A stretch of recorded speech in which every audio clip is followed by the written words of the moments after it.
Hello MUS 337 people. This is a video about frequencies. I want to do my best to give you something that you can come back to a few times. Maybe you'll have to skip this first part once you're tired of it. But later on, there's going to be things that you can go back and practice and review, I hope. Frequencies are measured in hertz. If you see right over here, we have a test oscillator that lets me go from 20 hertz all the way up to 20,000 hertz. And this is considered to be the range of human hearing with very few exceptions. Most people cannot hear this full range. A lot of times your speaker systems can't even handle this full range. So you will hear it disappear down here around 20 to 30. It'll kick in somewhere for most people around 40 or 50. And then it'll go way high until you get up to, a lot of times people will lose it at 12, 13, 14, definitely 16, 17, 18. Some people who have had hearing loss will even lose it as high as 8,000 hertz or 8 kilohertz. So let's listen to this really quick. This is going to be with a sine wave. The sine wave is just a fundamental pitch with no harmonics. So it's a little weird, but it lets you really zero in on what the frequency sounds like exactly at that point.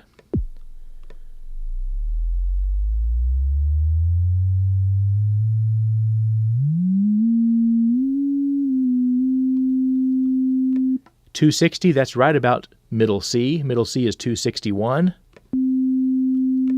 Do, do, do, do, do, do, do, do.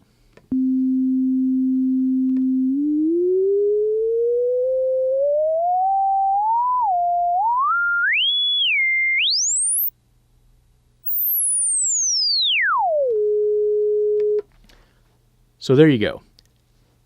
If you have any questions about that much right there, please make a note of it and ask me about it.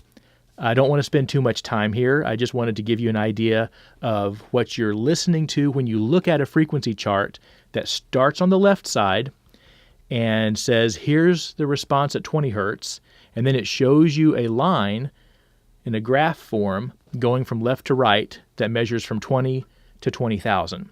This is what we're talking about. Okay. That has some other things we could mention, but really I want to get into how this applies to music as quickly as possible. So let's get rid of this.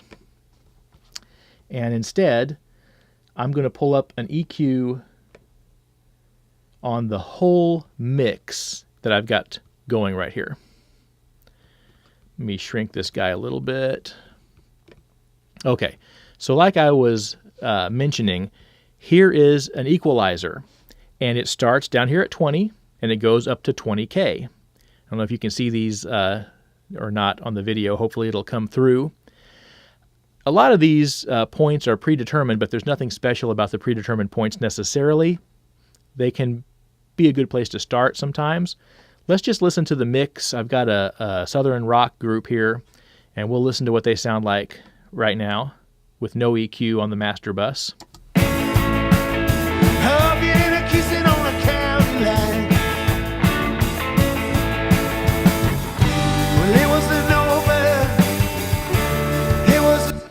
So you can see that there's a representation of where the frequency balance is. It kind of bounces in the background of the EQ. That can be handy. It shows you where frequencies are building up, where they're not building up. But ultimately, you can't go by a visual reference in terms of making it sound right. If there's a huge problem, you might see a huge spike at a certain frequency range. You might not. So let's try a few things. When I boost 260, which is middle C, let's make it 261, that's middle C. But when I boost it, you're not going to hear a stronger middle C sound unless they're playing middle C at that moment. You're going to hear a stronger increase in those frequencies, and it may be the harmonics of a lower fundamental pitch. It may be something that doesn't kick into anything other than a guitar or a bass. Let's just try it and see what it sounds like.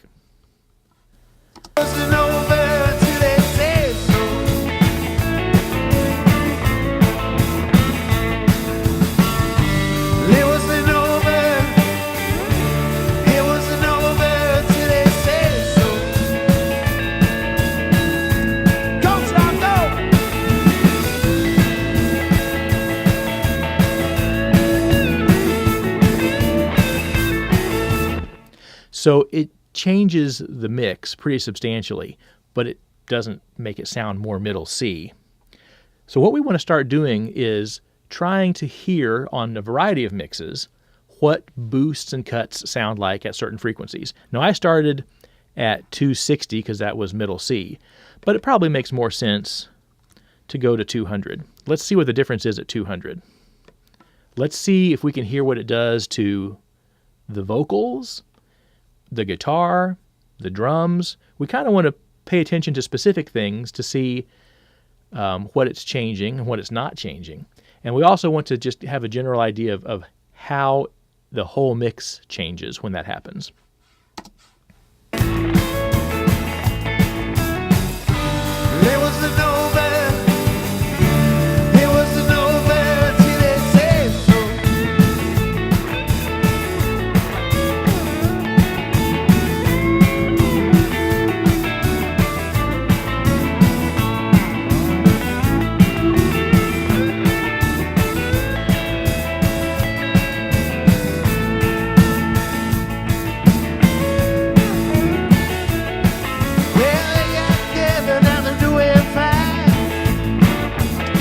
So one of the things that I like to point out about 200 hertz is that it tends to be a place where things can get muddy really quickly. It will tend to be more obvious in a vocal than 100. So if I come down here to 100, let's do a 100 boost at 6. So I'm going to boost this by 6 dB, and I'm going to set my the width of the boost at 1. And as you may have noticed, the smaller the number on the width, the wider the boost. So if it's 0.3, it's a very wide boost. If it's 1, it's a little bit narrower. That's called the Q. If somebody says, what is the Q of the EQ? We're talking about the width of the boost. So let's go back and listen to that same section more or less. And this time, instead of listening to a 200 hertz boost, we'll listen to a 100 hertz boost.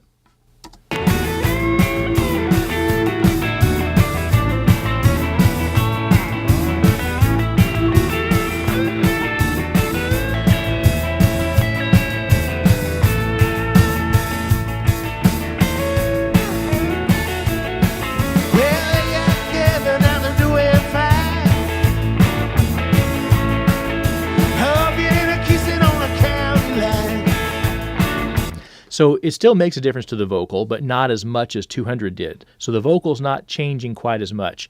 We definitely, in my opinion, have a much stronger sense of the low end, the true bass, the really towards the bottom of the mix being stronger when we boost 100. So again, 200, for me, I tend to think of that as a muddier frequency. 100 tends to be a little bit more bassy. It's easy to confuse those two if you don't have them to compare back and forth. And so that's one of the things that we want to start working on drilling. And you can use this to do that. Come back and use this very video. Let's move up to something a lot brighter.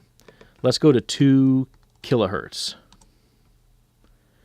I'm going to go ahead and make this a 1 in my Q and a 6 boost here. I can turn that on and off by clicking there. So let's listen. Well, it was a Nobel, it was a Nobel till they said so.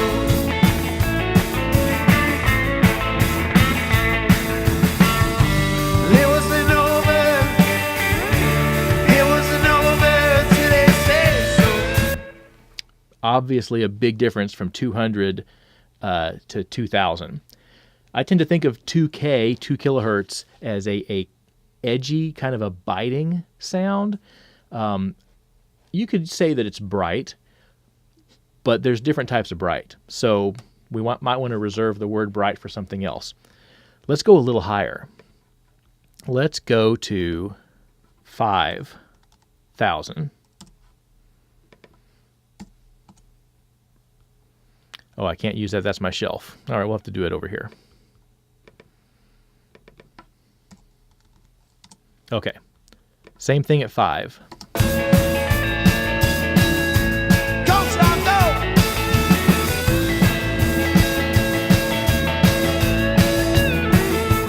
So 5 being even brighter, even crispier than 2K, 5K and 2K. You hear more hi-hat maybe, more sizzle on the hi-hat at 5K. Now let's go ahead and go all the way to 10. This is way up there.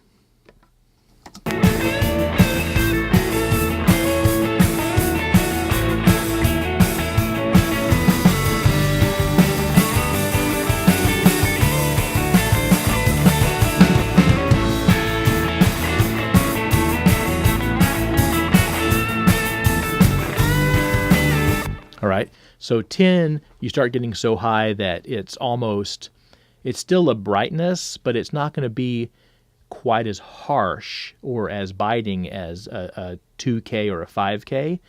Might be a little bit easier to boost at 10K to get some extra air. And of course, you can go even higher than 10K.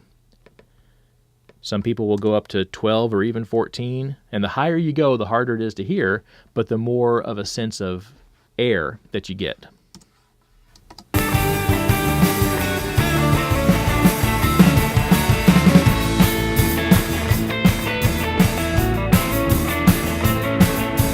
they got married, got a house on a hill. He got a job at the local sawmill. Okay, so that's EQ on a whole mix.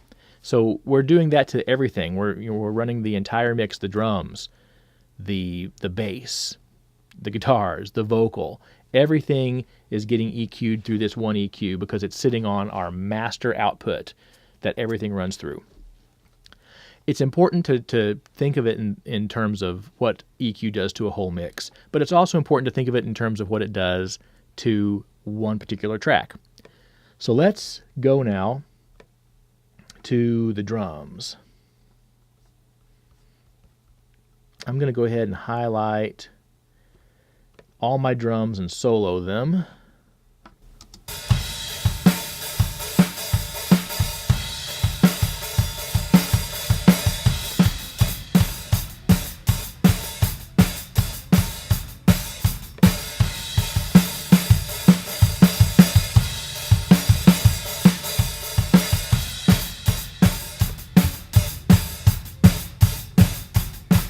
You learn really quick that the kick drum has a lot of information at 100. When I boost 100 by 6 dB, I get a big change.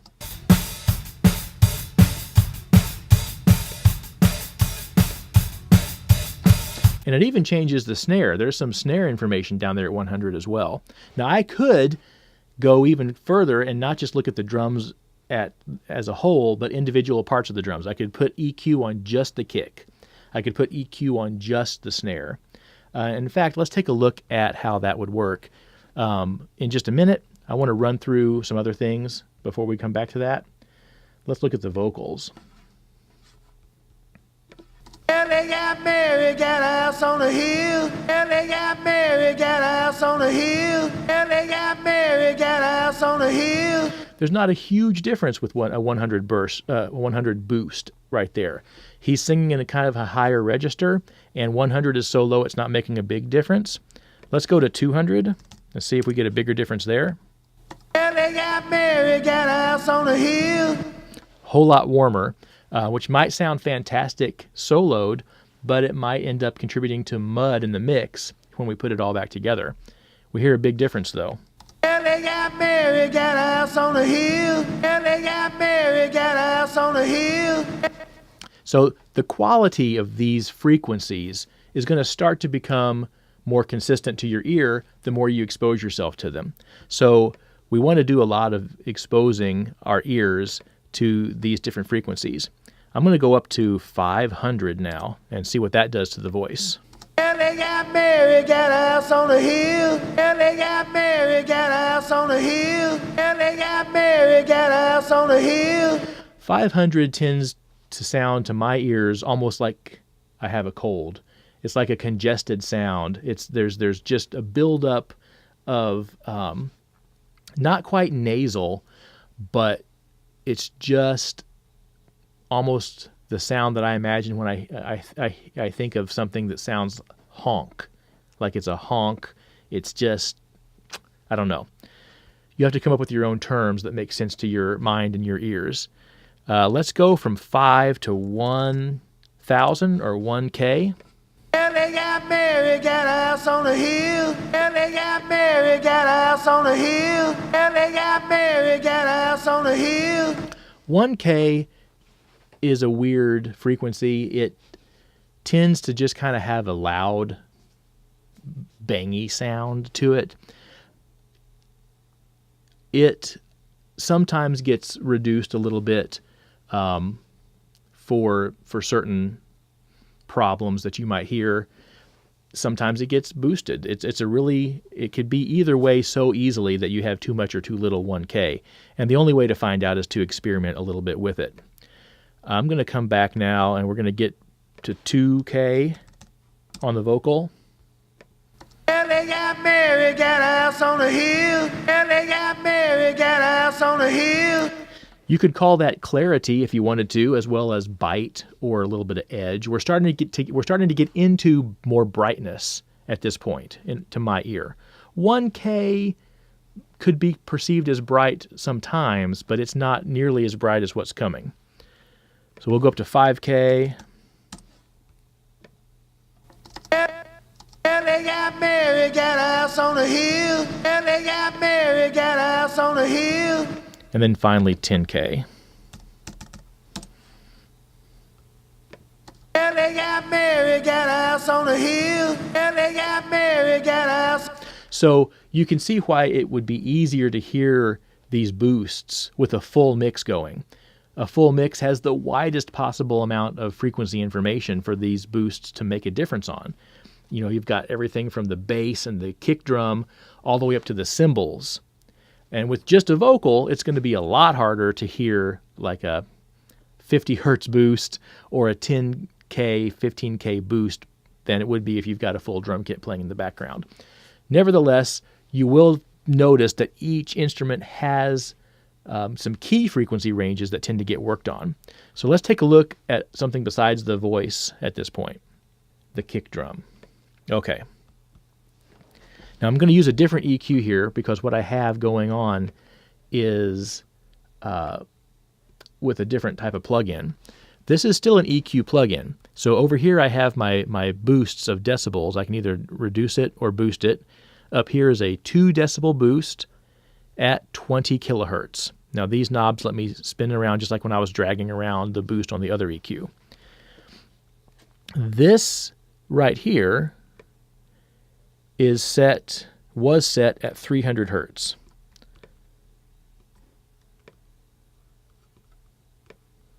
Let me get this back to 300 hertz. So what I did with the kick drum, and this is really, really common move for drums, is to cut, not to boost, 300 hertz. And so right here you see there's a 4 dB cut at 300 hertz. I also boosted right around 100 to 6 dB. So let's listen to what that sounds like. With it off.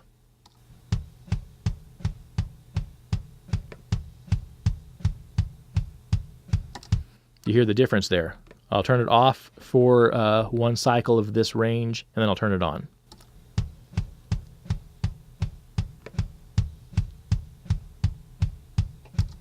So that's something that gives you an example of EQ in action, and it's brightening up the kick just a little bit, but really it's pulling out some of the extra mud that is around the 200, 300 hertz range, even though I have it at 300 hertz, with a boost down a little below 100. All right, let's take a look at the snare.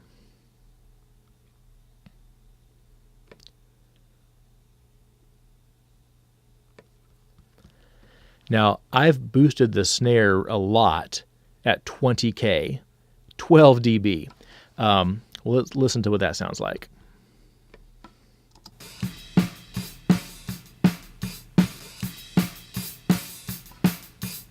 Now, I did not use an under snare mic. Sometimes people will put mics both above and below the snare.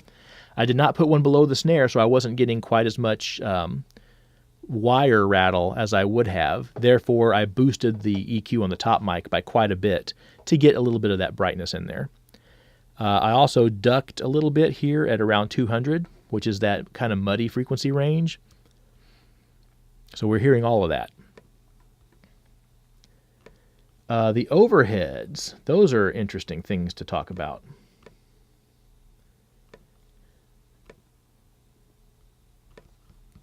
Very, very similar to the kick drum, except for much more scooping.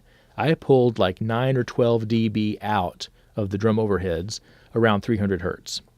I also pulled a little brightness out because they tend to catch a lot of hi-hat and cymbal, and it can be overpowering. So let's take a listen to what this guy did.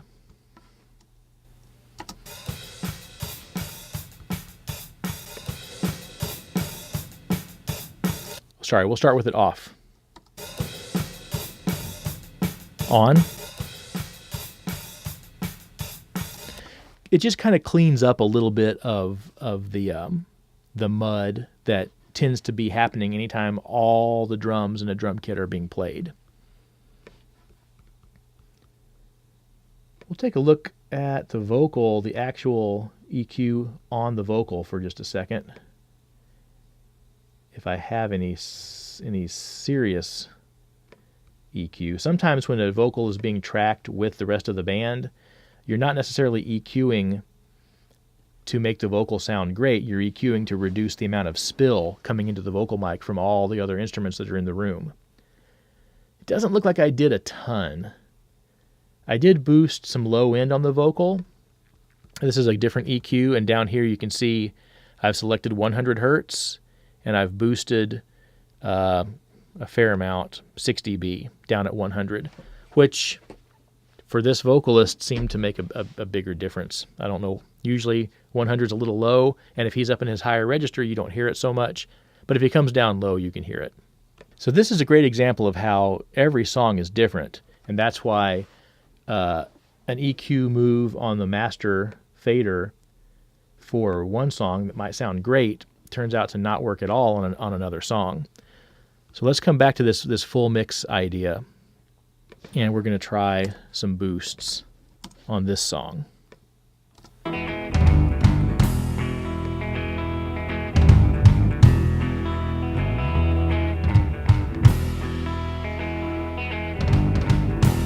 So there was 100. Let's do the same thing at 200.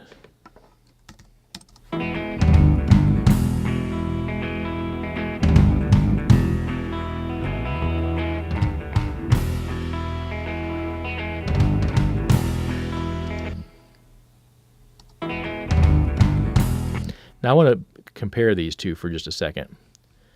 So I'm going to set up two of these guys, 100 and 200.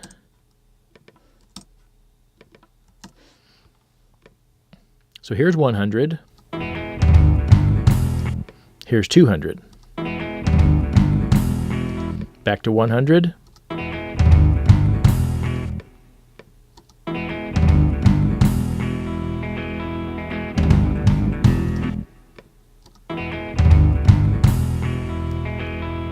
Sometimes you hear the changes better when you let your ear adjust to it. So maybe I'll let you listen to 100 for a couple of times.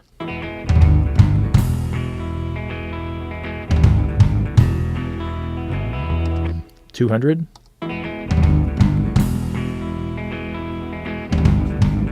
Just a very different signature to that. Let's go this time from 2,000 to 10,000. All right. So let's start with 2,000 boosted.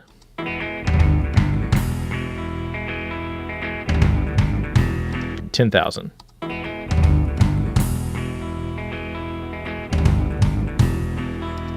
Back.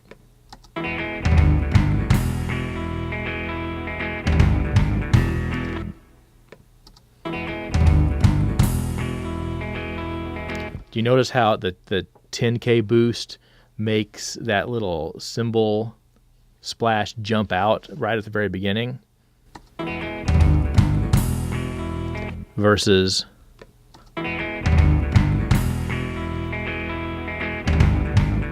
so these are the things that we're trying to get used to listening for. The way the quizzes are going to work, you will be given a flat example. So let's make this 5,000. You will be given a video that sounds flat. There'll be two YouTubes. In the Canvas, when you take the quizzes, there'll be a YouTube that's flat and then a YouTube that's a boost. You'll play one video and you'll hear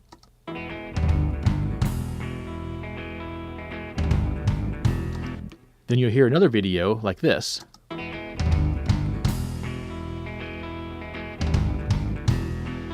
Then you're going to have multiple choice frequencies to try to guess what was boosted.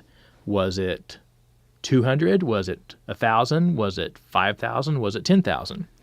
And so in this case,